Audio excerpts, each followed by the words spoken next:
Hello, welcome everyone to this week's edition of Trinity News Live. Today is Thursday, September 8th, 2022.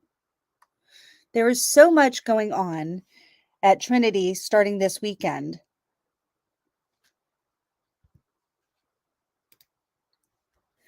Pastor Asplin, assistant to Bishop Cussera, will be at Trinity and preaching at the Saturday night service and both Sunday services. Pastor Asplin is an integral part of the call process. He will be available for questions after each service. Saturday night will be our first spoken Saturday night service. Join us in the narthex after church for a snack fellowship with members new to the Saturday service and to speak with Pastor Asplin. Sunday is Rally Day, the kickoff to the 2022-2023 Sunday school year. Join us at 9:30 a.m. in Fellowship Hall for a light breakfast. Talk to friends you may have not seen since May and meet your Sunday school teachers. Please bring a non-perishable snack to donate. Sunday is also God's Work Our Hands Day. You still have time to donate sweatpants and joggers for both boys and girls in size 6 through 8. Just drop them off in the church office. Donations from both Rally Day and God's Work Our Hands Day will be given to the nurses' offices at our local elementary schools. This past Sunday, Trinity started our annual WCS Blanket Sunday campaign.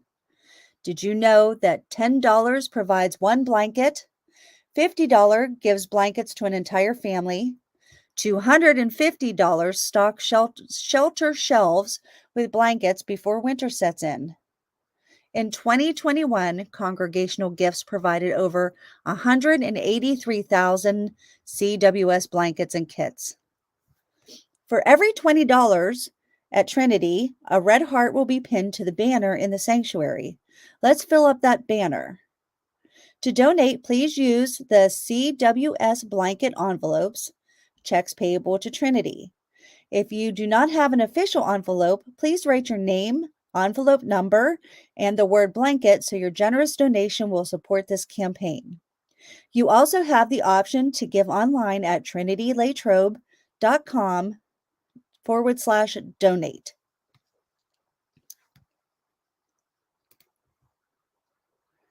Our call committee has done amazing work. I did an interview yesterday with Mary Ann Colston. She is the call committee chair. We also talked about the furniture ministry, but I will be broadcasting that to you next Thursday. So here is Mary Ann. And hi there. As chair of the call committee, I'll tell you a little bit about it. The call committee is selected by council, and there's actually 7 members and 3 alternates. And when they selected the call committee and we had our first meeting, they elected me as chair. So, and in the process, it said, to keep the alternates updated. They should be, updated on everything that's going on in case one of them has to jump in as a substitute for someone else. So I've actually invited them to all our meetings. So as far as I'm concerned, there's 10 of us. And, we look at everybody's input as being important, even though when it comes down to once we start the interview process, and I'd still like them to be there during the interviews, when it comes down to taking a vote, it's really only the 7 people that, are part of the main group. So, yeah, once they selected us back in February, we met right away and we were meeting pretty much every 2 weeks to do what they call the ministry site profile. And that talks about the demographics of the area. It talks about our church and our congregation and, what we're looking for. So, we met about 3 or 4 times just to get that done. My goal was to have it done by April, or to get it to council by April, which we did. Council reviewed it, made a couple small suggestions, which I updated. And with that, they approved it. And then I sent it on to the synod. They review it and then they have to approve it before they post it. So that has all been done. Then in May, Pastor Asplin met with us to go through the interview process, questions we're allowed to ask, questions we're not allowed to ask, things to look for. So we did that in May, and then we met once again early in June to get our interview questions together. So everybody, put in what questions they would like to have answered. We organized them, picked the most important ones, assigned a priority to them. So at this point, we're ready to go. But as of yet, as of the end of June, we had no names. In January, Pastor Asplin contacted me and asked if we would consider a clergy couple, which is a husband and wife who are both rostered ministers. That question, we couldn't answer as a call committee. We had to take that to church council. So I contacted Kathy Berlin, who's the chair, council president. She pulled the executive committee together and they discussed it. And they came back with some questions regarding, maternity, paternity leave, health care benefits, housing allowances. So I took those questions back to the Synod. And once we got the answers back from them, the executive committee took the question to council, and they also talked to a couple members of the finance committee, and everybody felt that that was something that they could support. So I did take that back to Pastor Asplin because he didn't want to move forward and talk to any clergy couples unless they thought that was something that we could do. I could see that, there's advantages to that. If one of the ministers maybe leaned more toward youth and like to work with youth. We've always been looking for someone to start up children, youth, and family ministries. So that could be a plus. If it comes down to it, we feel we can't totally support both. There's 2 other calls in the area that possibly, we could share. We could share the minister and share the expenses with another congregation because there's 2 others within driving distance of Trinity. Right. So I updated the congregation about a week and a half ago with that information. And even as yet, we have not heard anything or received any names. As they've announced prior to the services, Pastor Asplin will be here this coming Sunday. He's willing to meet with anybody after the Saturday service. And then on Sunday between 8:15 and 10:45, we're going to meet in the lounge. I've asked members of the call committee to be there. And it's open to anybody from the congregation who wants to come in and ask any questions or express any concerns. So I don't anticipate he's going to have any major updates for us this weekend, but we'll just have to wait and see. So that's where we're at. I know everybody's anxious, but all we can say is just keep praying about it. Mm-hmm. So That's right. yeah. I have another question. Once the ministry site profile was uploaded to the Synod site and things, what does the Synod do to, like, how do they get the candidates? Do they search for candidates like within our Synod, or can they go outside of our Synod? How does that work? Well, they post it, and I'm assuming that right up front, it becomes, like out there nationally.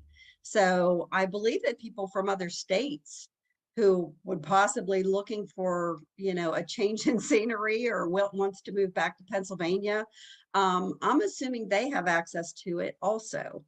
I think the Synod actively, looks around, maybe approaches some ministers, asking them if they would be interested in the call. So I think it's a combination of Synod, someone from the Synod approaching them, or if they're just looking for a change, they're free to go out. They can access these websites and all these ministry site profiles and make a decision on their own. Then they would come to the Synod to say that they were interested in the call. And Synod does have to look at each candidate first. There may be some that they feel is not appropriate for our church. And so they do some pre-screening before we even get names.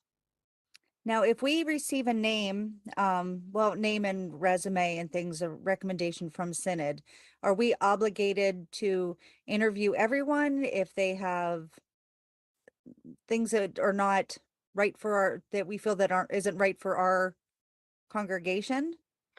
Well, and I think we don't know a lot of the answers to those questions until we actually interview. So I believe that every candidate we get, we need to interview, and we need to interview them in the same way. If someone is more local, and we do an in-person interview, we need to do the in-person interview with someone that would be from out of state. We need to put them all on an even ground. So it's like we can't Zoom one interview and then do an in-person with another. Right. So they look at that as not being fair. Right. But I believe that every name that I get, I'm to contact them and I'm to set up an interview. Okay. So, and then, yes, we are not obligated to, if we feel that during, after the interview process that we're really not interested in that candidate, it's my job to go back and say, well, you know, we're not interested at this time. Yeah, not a right fit for Yeah, us. yeah, yeah, we don't feel that it's the right fit for our congregation. And, you know, as anxious as everybody is, we don't necessarily want to pick the first person to come along just because we don't have anybody. Right. You know, we really want to try to get this right. And you never know. I mean, you know, a lot of people, some people interview well, but when it comes down to doing the job, it just wasn't what we thought. Right. And that's with really any position when you're hiring, you know, Right, they're good on paper, they interview really well, but then they get there and it's kind of like, eh. So, right. and then, the other question I had is, um, after you go through an interview process and whatnot, and let's say that you have, the call committee feels that you have a very strong candidate. Um, what are the steps then between the call committee and the congregation and to move forward? Well, what we would do is we would naturally do a second interview. We would also, if it's a married person, we would want to bring in their spouse, show them around the area.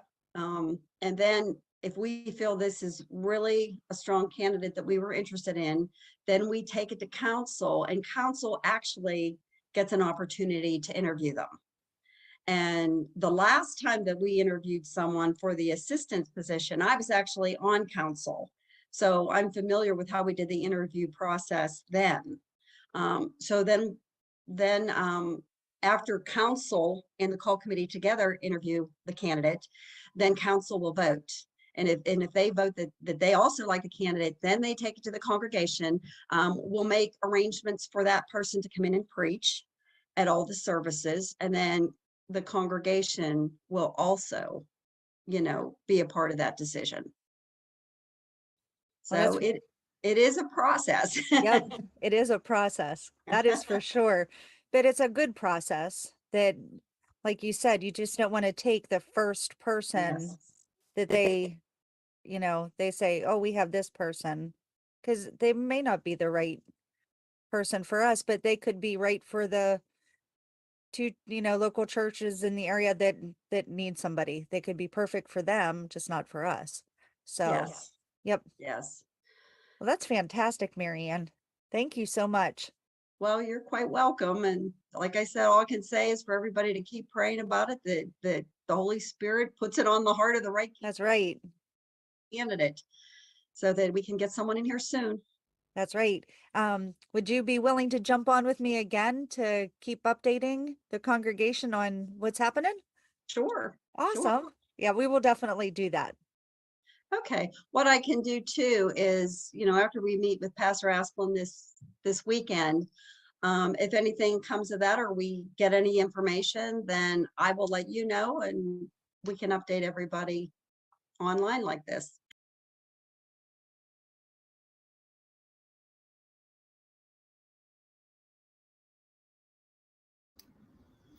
Thank you so much, Marianne. I had a great time with that interview. Like I said, look forward to part 2 of our interview talking about the furniture ministry at Trinity, which will be next Thursday.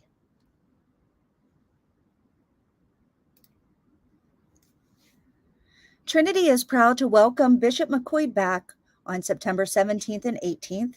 He will be delivering the sermon at all 3 services. Trinity is dedicating a tree to Bishop McCoy in the Reiner Garden.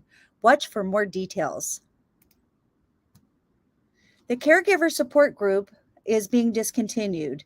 Thanks to the group and Maureen, the facilitator from Excella, the attendees are doing a lot better. We will reevaluate in the new year if there is a need. However, the grief support group will continue.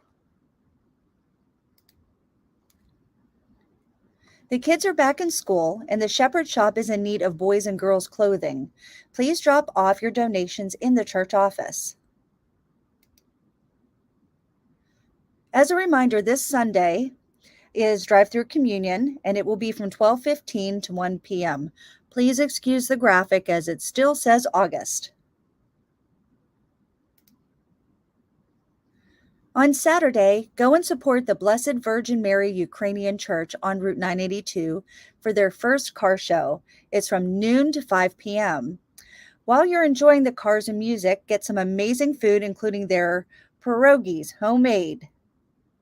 And the car show is to benefit their roof repair. Also on Saturday and Sunday is the Italian Festival at the 512 Coffee and Ice Cream Cafe on Ligonier Street in Latrobe. On Saturday, it's from 10 to 9 p.m. and Saturday from 10 to 6. There is to be music and vendors there also. Thank you so much for joining us this evening for Trinity News Live. I hope you have a blessed weekend, and I hope to see you at Trinity or online at the 8:15 service on Facebook, YouTube, our website, trinitylatrobe.com, or on Westmoreland Gold Radio, 98.7. Have a great day. Bye-bye.